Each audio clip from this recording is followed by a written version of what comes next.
अस्सलाम वालेकुम viewers, welcome to my channel. आज हम बात करेंगे कॉन्ट्रासेप्टिक मेथड पे। हमल को रोकने के लिए आप कौन से मेथड का इस्तेमाल कर सकते हैं और किस तरह आप उसको रोक सकते हैं। तो बहुत ही इजी और बहुत ही यूज़ होने वाले मेथड है, वो मैं आपके साथ शेयर करूँगी। आपने पूरी वीडियो वॉच करनी, कोई भी चीज़ आपसे स्किप नहीं करनी। और अगर तो आप नए हो तो मेरे चैनल को सब्सक्राइब करें और बेल आइकन को भी प्रेस कर दें ताकि हर नई वीडियो आप तक बआसानी पहुँच सके। तो चलते हैं अपने टॉपिक की तरफ। इस मेथड में सबसे पहले हार्मोनल मेथड, सेकंड नंबर पे बैरियर मेथड और थर्ड नंबर पे परमानेंट मेथड आता है। हार्मोनल मेथड कौन सा होता है? जिसमें हम टैबलेट्स का यूज़ करते हैं। टैबलेट जो है कंबाइन ओरल कॉन्ट्रासेप्टिक जो पिल्स होती है उसका इस्तेमाल किया जाता है, जो कि फीमेल को रोज़ाना एक टैबलेट खानी होती है और उससे अमल आपको नहीं होता। सेकंड नंबर पे अगर तो मदर फीड करवा रही है, अपने बेबी को फीड करवा रही है, उसके लिए जो इस्तेमाल की जाती है टैबलेट वो मिनी पिल्स है। उसमें जो प्रोजेस्टेरोन हार्मोन होता है उससे ये होता है कि आपको हमल नहीं हो पाता। तो ये होगी टैबलेट की बात।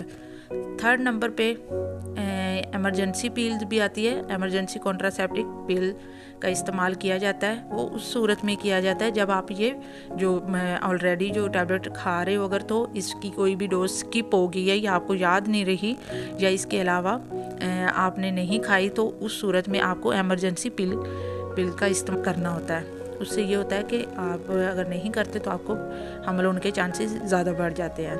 तो आपने इसका इस्तेमाल करना होता है। अगर तो आप अनप्रोटेक्ट सेक्स कर रहे हो तो उससे भी आपको ये टैबलेट का इमरजेंसी कॉन्ट्रासेप्टिक पिल्स है इसका। इसके अलावा मेडिसिन के अलावा इंजेक्शन का भी इस्तेमाल किया जाता है। इंजेक्शन जो है उसमें 1 मंथ, 2 मंथ और 3 माह का इंजेक्शन इस्तेमाल किया जाता है। इसका इस्तेमाल करने का क्या तरीका होता है? इसके इस्तेमाल से आपने अगर तो 1 महीने आपने इस माह में यूज़ लगवाया है, तो नेक्स्ट जो मंथ होगा उसी डेट पे आपने दोबारा लगवाना होता है। अगर तो 1 माह का होगा, अगर 2 माह का होगा या 3 माह का होगा तो उसके अकॉर्डिंग आपने वो लगवाना होता है। ये इंजेक्शन आपको पट्टे में लगता है, यानी IM में ही इसका यूज़ किया जाता है। इसके साइड इफ़ेक्ट की बात की जाए तो ये पेन हो सकती है और इसके अलावा आपको ब्लीडिंग, PV स्पॉटिंग हो सकती है और आपको लोअर एब्डोमिनल पेन भी हो सकती है। तो ये इसके साइड इफ़ेक्ट में आता है। इसके अलावा जो IUCD इंट्रायूट्राइन कॉन्ट्रासेप्टिक जो डिवाइसेस होती है उनका इस्तेमाल किया जाता है। ये बाकायदा तौर पे बच्चेदानी के अंदर रखी जाती है। पीरियड्स के दौरान इसका इस्तेमाल किया जाता है, क्योंकि एक तो जो सर्विक्स होती है उसका मुंह ओपन हुआ होता है पीरियड्स के दौरान। दूसरा ये होता है कि पेशेंट को पेन नहीं होती, तो इसका इस्तेमाल दूसरे या तीसरे दिन किया जाता है पीरियड से। डिवाइसेस में पहले नंबर पे आती है कॉपेटी का इस्तेमाल आप 10 साल तक कर सकते हो। एक दफ़ा अगर आप इसको रखवाते हो तो 10 साल तक आपको हमल नहीं होता, अगर तो ये डिवाइस सही रखी गई होगी अपनी जगह पे तब। सेकंड नंबर पे आ जाता है मल्टी लोड। इसका इस्तेमाल 5 साल तक किया जाता है। और थर्ड नंबर पे मारीना, वो 3 साल तक इसका इस्तेमाल किया जाता है। तो ये डिवाइसेस, इसकी अगर साइड इफ़ेक्ट की बात करें तो पेन हो सकती है, ब्लीडिंग हो सकती है। ब्लीडिंग पीरियड्स में भी हो सकती है और पीरियड्स के अलावा भी हो सकती है। और इसका जो थ्रेड होता है, जो इसके साथ धागे लगे होते हैं, अगर तो वो आपसे गुम जाते हैं तो उस सूरत में आपको इसको निकलवाना पड़ता है। और भी काफ़ी कॉम्प्लिकेशंस अगर आपको हो रही होती है तो इसको फिर निकाल देते हैं और इसको ईजीली रिमूव कर सकते हैं। इसके बाद होता है कैप्सूल, उसको बाजू में रखा जाता है थोड़ी सी जगह पे लोकल करके, यानी सुन करके वहाँ पे उसको इंसर्ट कर दिया जाता है और इससे भी आपको हमल नहीं हो सकता। और अब बात करते हैं बैरियर मेथड की। ये जो सारे मेथड थे ये हार्मोनल थे। सेकंड नंबर पे आ जाता है बैरियर मेथड। बैरियर मेथड में कंडम बहुत फेमस है, जो कि ज़्यादातर लोग उसका इस्तेमाल करते हैं। मेल का भी होता है और फीमेल का। फीमेल्स का जो होता है वो बहुत कम लोग यूज़ करते हैं, लेकिन जो मेल का है वो ज़्यादातर लोग इसको यूज़ करते हैं। तो इसके अगर साइड इफ़ेक्ट की बात करें तो ये रप्चर हो सकता है, उससे प्रेगनेंसी होने के चांसेस होते हैं। इसके अलावा और भी इसके काफ़ी ज़्यादा साइड इफ़ेक्ट हैं, लेकिन हम बहुत डिटेल में नहीं जाएंगे, बहुत सुपरफिशियल ही देखेंगे इन चीज़ों को। अगर फर्दर कोई वीडियो बने तो उस पर डिटेल ज़रूर बताऊंगी मैं आपको। इसके अलावा आ जाता है परमानेंट मेथड। परमानेंट मेथड में क्या होता है, अगर तो फीमेल्स की बात की जाए तो फीमेल में उनकी ट्यूब्स जो होती है उसको लाइगेशन कर देते हैं, जिससे ये होता है कि दोनों ट्यूब्स को बंद कर देते हैं, ना ही अंडा वहाँ तक पहुँचेगा और ना ही आपको हमल होगा। इसमें मेल की भी लाइगेशन होती है और फीमेल की भी होती है। फीमेल की लाइगेशन अगर नहीं हो रही, मतलब फॉर एग्जांपल अगर कोई फीमेल को कोई इश्यूज़ हैं या जिस वजह से उसकी सर्जरी नहीं हो पा रही, तो इसके बाद मेल को एडवाइस किया जाता है कि वो आप अपनी सर्जरी करवा लो, ताकि फर्दर जो हमल है उससे बचा जा सके।